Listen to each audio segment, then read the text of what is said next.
बिस्मिल्लाहिर्रहमानिर्रहीम। अस्सलाम वालेकुम नाज़रीन, मैं अहमद फ़वाद हूँ और आप मेरा यूट्यूब चैनल देख रहे हैं। नाज़रीन, आज के व्लॉग में असद तूर साहब हैं, सीनियर सहाफ़ी हैं। आप नाज़रीन भी इनको जानते हैं। इनको हमने दावत दी है। दो बड़े इंपॉर्टेंट इशूज़ हैं जिनके हवाले से आज के व्लॉग में गुफ्तगू करेंगे। एक तो ये कि चीफ़ जस्टिस कादी फ़ाइज़ ईसा की जानिब से जजिस कमेटी के 2 मरतबा जो मिनट्स थे वो जारी किए गए, और जो दोबारा मिनट्स जारी किए गए एक ही कमेटी के, वो जो कमेटी में शामिल दीगर 2 जजेस हैं, जस्टिस मंसूर और जस्टिस मुनीब अख्तर, इनके कहने पर जारी किए गए। और इसकी जो रीज़न थी वो ये थी कि पहली मरतबा जो कमेटी के मिनट्स जारी किए गए वो मुकम्मल मिनट्स नहीं थे। तो क्या ये चीफ़ जस्टिस कादी फ़ाइज़ ईसा साहब की कोई बददयानती थी या वो कोई चीज़ छुपाना चाहते थे, क्योंकि उस कमेटी में उनकी चल नहीं पाई। और जो दीगर 2 जजेस हैं, जस्टिस मंसूर अली शाह और जस्टिस मुनीब अख्तर, जो फ़ैसला उन्होंने किया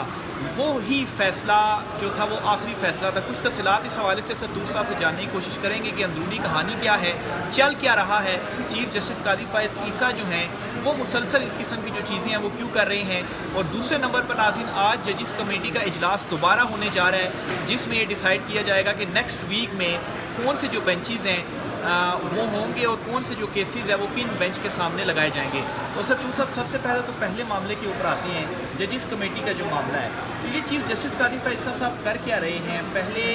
फुल कोर्ट में बैठकर और इनकी अक़लियत जो है वो खुद साबित हुई, और अब जजिस कमेटी के जो मिनट्स हैं वो पहले आधे जारी किए जाते हैं, फिर 2 जजिस ने कहा कि नहीं मुकम्मल बात जारी की जाए। तो ये कल सब ऐसा क्यों कर रहे हैं कि इसके पीछे भी उनकी कोई मज़ीद कोई बदयानती तो नहीं? देखिए, बड़ा वाज़ेह है कि जो सुप्रीम कोर्ट है वहाँ पर अब जिसे कहते हैं ना वो लाइंस ड्रा हो चुकी हैं, कौन लाइन किस तरफ खड़ा है। और जस्टिस कादी फ़ाइज़ साहब जबकि अक़लियत में गए हैं, तो अब देखिए वो आपने तो समटाइम अब झुला के जीबो गरीब चीज़ें शुरू कर देते। अब लाइक ये भी जो मिनट्स ऑफ मीटिंग है, इसकी भी अंदर की खबर ये है कि ये मिनट्स ऑफ मीटिंग इन जजेस से साइन ही नहीं करवाए गए, अप्रूव ही नहीं करवाए गए और जारी कर दिए गए। बाद में जजेस ने देखा, वेबसाइट पे आके उन्होंने देखा कि तो मिनट्स ऑफ मीटिंग एग्जैक्टली है ही नहीं है, वो रिफ्लेक्ट ही नहीं कर रहे एग्जैक्ट बात जो अंदर हुई है। तो उन्होंने फिर इसरार किया, और फिर इसरार करके जब ये तरमीम के साथ जारी हुए हैं तो अब उसके ऊपर जिसे कहते हैं कोई उसके ऊपर भी कोई साइन नहीं है। तो ज़रा ये बता रहे हैं कि चीफ जस्टिस कादी फ़ाइज़ साहब इस पर ऑन बोर्ड नहीं थे। तो एक अजीब व गरीब किस्म का एक अंदर जिसे कहते हैं ना वो आप कह लें कि शायद एक हद तक ये सुप्रीम कोर्ट के अंदर जो अंदरूनी इंतज़ाम है उसमें भी एक ब्रेकडाउन नज़र आ रहा है कि अब इख्तलाफ इतना हो चुका है कि जजेस एक दूसरे से कंसल्ट नहीं कर रहे, अप्रूव नहीं कर रहे एक दूसरे के मिनट्स ऑफ मीटिंग। तो ये बड़ा ही अफसोसनाक है, और इसकी बुनियाद जस्टिस कादी फ़ाइज़ साहब ने खुद रखी है। जब उन्होंने जस्टिस अतरुल्लाह के बारे में नोट लिख दिया कि अपने फैसले को ताख़ीर से क्यों लिखा, जब उन्होंने जस्टिस आयशा मलिक के बारे में लिख दिया, जब उन्होंने गुज़िश्ता मिनट्स ऑफ मीटिंग इजलास के जारी किए जिसमें नून लीग के बारे में पिटीशन थी, रिव्यू वाली जो थी उसके उन्होंने जारी कर दी, उससे पहले वो किसी के नहीं जारी कर रहे थे। तो ये वो तमाम चीज़ें थी जिससे उन्होंने ये चीज़ें इनिशिएट की, और अब फिर दूसरी तरफ से भी जवाब आ रहे हैं। तो लेकिन ये सब कुछ बहुत अफसोसनाक है, और ये अदलिया के इदारे को बतौर इदारा कमज़ोर कर रहा है, और एक ऐसे वक्त में कमज़ोर कर रहा है जब अदलिया के ऊपर एग्जेक्टिव और एग्जेक्टिव के मातहत एजेंसियों की तरफ से मुदाखलत का संगीन इल्ज़ाम है,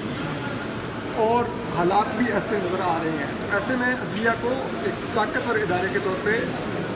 खड़ा होना चाहिए था कि वो ऐसी मुदाखलत को रोक सकता। लेकिन अगर वो खुद डिवाइड हो जाएगा तो जो मुदाखलत करने वाली क़ुव्वतें हैं उनको तो फिर ज़्यादा मौका मिलेगा इस सब को प्ले आउट करने का। सही। अच्छा, ये तो फिर और भी ज़्यादा ख़तरनाक बात है कि चीफ़ जस्टिस कादी फ़ाइज़ ईसा जो हैं वो अपने मीटिंग मिनट्स जारी कर रहे हैं, और जस्टिस मंसूर और जस्टिस मुनीब जो हैं वो अपने जो मीटिंग मिनट्स हैं वो जारी कर रहे हैं। तो जो इख्तलाफात सिर्फ बेंचेस में नज़र आ रहे थे, चलें वो किसी हद तक जस्टिफाई थी कि जजेस अपनी सोच के मुताबिक जो फैसले हैं वो उसमें इख्तलाफ हो सकता है, लेकिन इन इंतज़ामी अमूर के ऊपर भी अगर ये इख्तलाफ है तो ये तो ज़्यादा ख़तरनाक बात है। और दूसरे नंबर पर ये बताइएगा कि ये इख्तलाफात शुरू कहाँ से हुए, क्योंकि ये समझा जा रहा है कि चीफ़ जस्टिस कादी फ़ाइज़ ईसा साहब की ये ख्वाहिश थी कि उनको एक्सटेंशन मिल जाए, लेकिन जस्टिस मंसूर अली शाह साहब की सरबराही में वो जो 8 जजेस थे उन्होंने स्टैंड लिया, मखसूस नशिस्तें हुकूमत को नहीं मिली, और वहीं से ज़ाहिर बात आइनी तरमीम फिर नहीं हो सकती। और फिर इसमें एक और चीज़ ये भी है कि कुछ रोज़ कबल जब 2 एडहॉक जजेस की हल्फ बर्दारी तकरीब हो रही थी, उसमें चीफ साहब से कुछ सहाफ़ियों में गुफ्तगू हुई तो उन्होंने कहा जी कि मैं जस्टिस मंसूर अली शाह साहब को भी कह चुका हूँ कि मैंने एक्सटेंशन नहीं लेनी, तो फिर इख्तलाफात की असल वजह क्या है? देखिए, इख्तलाफात की वजह तो वही एक्सटेंशन है जिसकी डिज़ायर चीफ जस्टिस काजी फैसला के इकदाम से आपको नज़र आती है, ठीक है, और उनको एक्सटेंशन से मिल भी जाती है। शायद सुप्रीम कोर्ट के और आला अदलिया के जजेस उनका साथ दे भी देते हैं, लेकिन जिस अंदाज में उन्होंने वो जजेस के लेटर को डील किया, जो एजेंसियों की मुदाखलत के मुताबिक था, इस्लामाबाद हाई कोर्ट के जजेस का लेटर, उसके बाद जजेस में एक मिसट्रस्ट क्रिएट हो गया उनके बारे में। और जजेस ये समझते हैं, ऐसा लगता है कि उनको ये फील है कि जिस अंदाज में इन्होंने अदलिया की आज़ादी को एग्जेक्टिव के सामने कंप्रोमाइज़ होने दिया है, तो हम नहीं अफोर्ड कर सकते कि मज़ीद 3 साल ऐसा चीफ जस्टिस हो जो एग्जेक्टिव के साथ इन मामलात में इस तरह के सेम पेज पर। तो ये अदलिया की आज़ादी के लिए बहुत, उससे कहते हैं ना, तबाहकुन होगा। और इसीलिए शायद वो बावजूद इसके कि हुकूमत ने सब जजेस को दाना डाला कि सबको 3-3 साल हम दे रहे हैं, लेकिन जजेस की अक्सरियत ने वो दाना चुगने से इनकार कर दिया। शायद कोई और हालात होते तो वो ये दाना चुग लेते, लेकिन चीफ जस्टिस काजी फायजीसा का जो कंडक्ट है चीफ जस्टिस बनने के बाद, वो मेरे ख्याल में पहले 13 जनवरी के फैसले के बाद आम आवाम की नज़र में उसकी जैसे कहते हैं बहुत क्वेश्चनेबल हो गया था, और जजेस के लेटर लिखने के बाद फिर जिस तरह से इन्होंने डील किया तो वो जजेस की नज़र में भी अब क्वेश्चनेबल हो चुका है। और इसी वजह से फिर हुकूमत ने जो माले गनीमत में जो सीटें लीती हुई थी, मखसूस नशस्तें, वो उनसे वापस किया। नहीं तो फिर इसका क्या मतलब हुआ कि काजी साहब ने जो हम सहाफ़ियों की गुफ्तगू की तो वो गलत बयानी कर रहे थे कि वो एक्सटेंशन नहीं लेना चाहते। बड़ा वाज़ेह अल्फाज में उन्होंने कहा, और उन्होंने यहाँ तक कहा कि मैंने वज़ीर कानून को और अटार्नी जनरल को भी ये बात की है कि मुझे एक्सटेंशन नहीं चाहिए। लेकिन आपकी बात बिल्कुल ठीक है कि जो चीज़ें इस वक्त नज़र आ रही हैं या जो काजी साहब इक़दाम कर रहे हैं, वो इक़दाम तो ये सिग्नल दे रहे हैं कि काजी साहब को एक्सटेंशन चाहिए। वो बचपन से ना 2 मुहावरे बहुत ज़्यादा सुनते हैं, एक man is known by the company he की, दूसरा action speak louder than words. आप कह जो मर्जी रहे, लेकिन आपके एक्शन क्या है? आपको क्यों है कि हुकूमत की रिव्यू पिटिशन जल्दी लगे? आपको क्यों है कि डिटेल जजमेंट जल्दी आए ताकि रिव्यू फिक्स हो? आपको क्यों है कि वो इन्फेक्शस हो जाएगा अगर फैसले पर बरामद होगा? ये तमाम फिक्रें चीफ जस्टिस काजी फैसले की क्यों हैं? क्योंकि वो हुकूमत को 2/3 मेजॉरिटी मिलेगी तो वो आईनी तरमीम ला सकेगी ना, वो जो जुडिशल पैकेज ला सकेगी, और उसी के अंदर एक्सटेंशन है। तो अगर आपने नहीं लेनी तो आप कहेंगे बस ठीक है यार। एक आप अंदाज़ा करें ना, आप एक क्वेश्चनेबल मैंडेट वाली असम्बली से आप चाह रहे हैं कि आईनी पैकेज है और उस आईनी पैकेज में एक्सटेंशन मिले, ठीक है, उस आईनी पैकेज जिससे आपका मफाद जुड़ा हुआ है, आप वो आईनी तरमीम करवाना चाह रहे हैं। ये क्या मतलब जाहिर करता है, और ये कितना अफसोसनाक है अगर ये इस तरह ही है। अच्छा, यानी कि सहाफ़ियों से गुफ्तगू करके और सिर्फ ये कह देना इस तासुर को ज़ायल नहीं कर सकता, बल्कि काजी साहब के जो एक्शंस हैं उससे भी उनको ये प्रूव करना पड़ेगा कि वो एक्सटेंशन को नहीं चाहते। अच्छा, आज जजिस कमेटी का इजलास दोबारा से है, जिस तरीके से इख्तलाफात आ गए हैं तो ये तो अब नज़र आ रही हैं चीज़ें कि जस्टिस मंसूर अली शाह साहब, जस्टिस मुनीब अख्तर एक साइड पर हैं और चीफ जस्टिस काजी फायजीसा जो है वो एक साइड पर हैं। अच्छा, जो कमेटी का इजलास होता है उसमें डिसाइड किया जाता है केस कब मुकर्रर होगा, किस बेंच के सामने होगा। तो अगर ये डिवीज़न है और 2 जजेस एक तरफ हैं, काजी साहब एक तरफ हैं, तो वो 6 जजेस का जो मैटर है वो दोबारा समाअत के लिए अभी मुकर्रर क्यों नहीं हो रहा, और क्या आज की जो मीटिंग होगी इस मीटिंग में भी कोई डिस्कशन हो सकती है? देखिए, वो तो ये भी है ना कि वो क्या एजेंडे पर रखा जाता है, एजेंडे पर रखा जाएगा तो डिस्कशन होगी ना। पीएमएलएन की रिव्यू पिटिशन ये कौन डिसाइड करता है कि एजेंडे पर है? ये रजिस्ट्रार बना के रखती है। यानी अगर रजिस्ट्रार कोई केस एजेंडे पर रखता ही नहीं है तो इसका मतलब ये है कि जजेस उसके ऊपर कुछ भी नहीं कर सकते।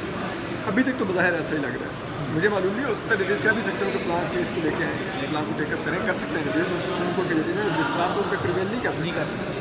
ठीक है। लेकिन अभी तक अगर देखा जाए तो जब गवर्नमेंट की रिव्यू पिटिशन आई 12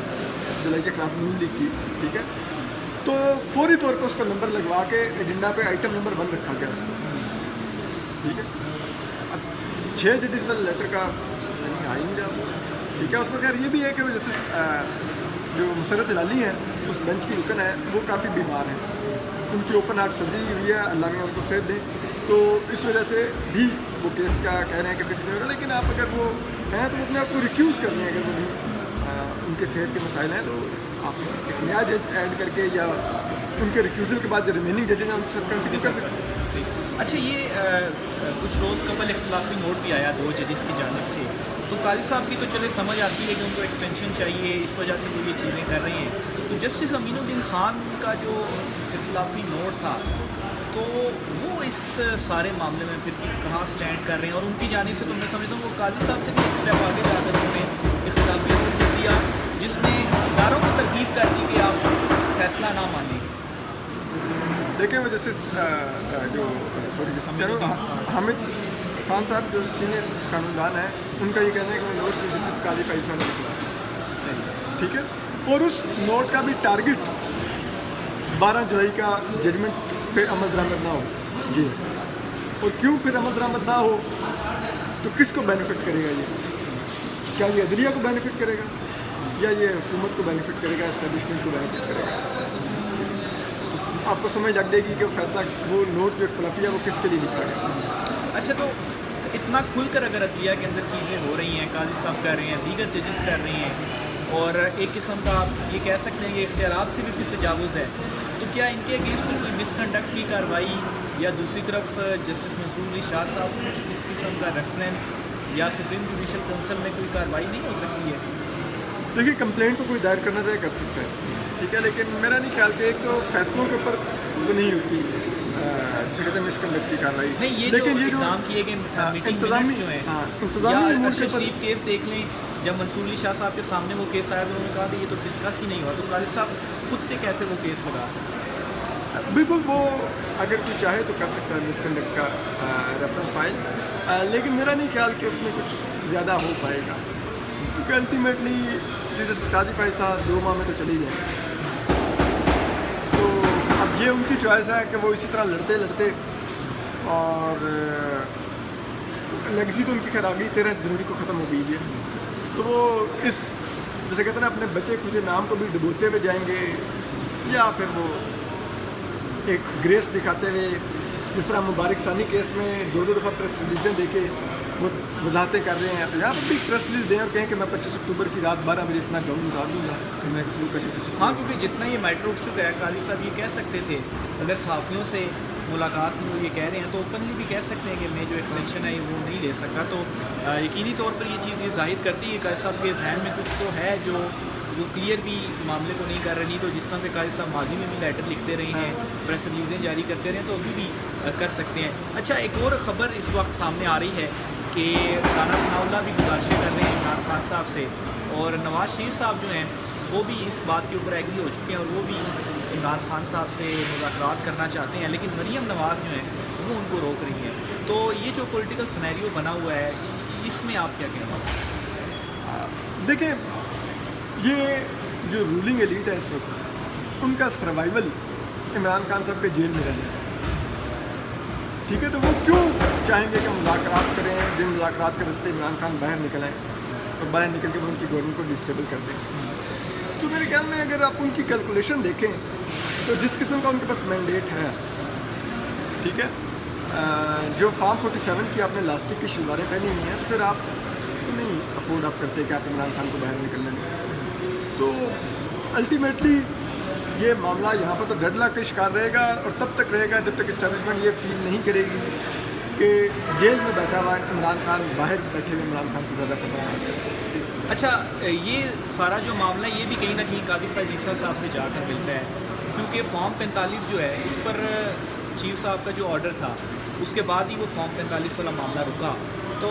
जब काजी साहब रिटायर हो जाएंगे, जस्टिस मंसूर अली शाह साहब आएंगे, तो ये भी पीटीआई की उम्मीद है कि फॉर्म 45 का मामला अदालतों में आईन और कानून के मुताबिक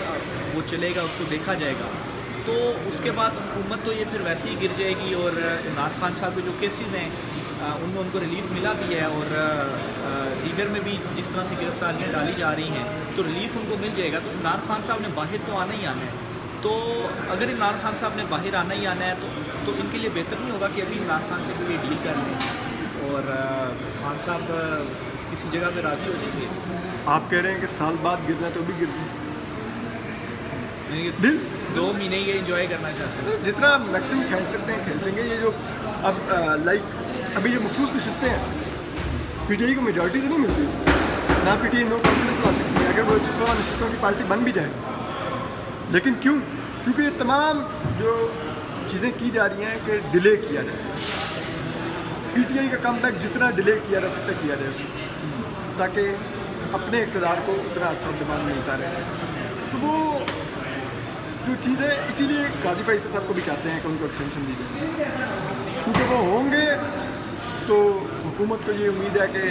इलेक्शन ट्रिब्यूनल्स वैसे काम नहीं करेंगे जैसे उनको करना चाहिए। ठीक, बहुत शुक्रिया असदूर साहब, आप हमारे साथ मौजूद थे।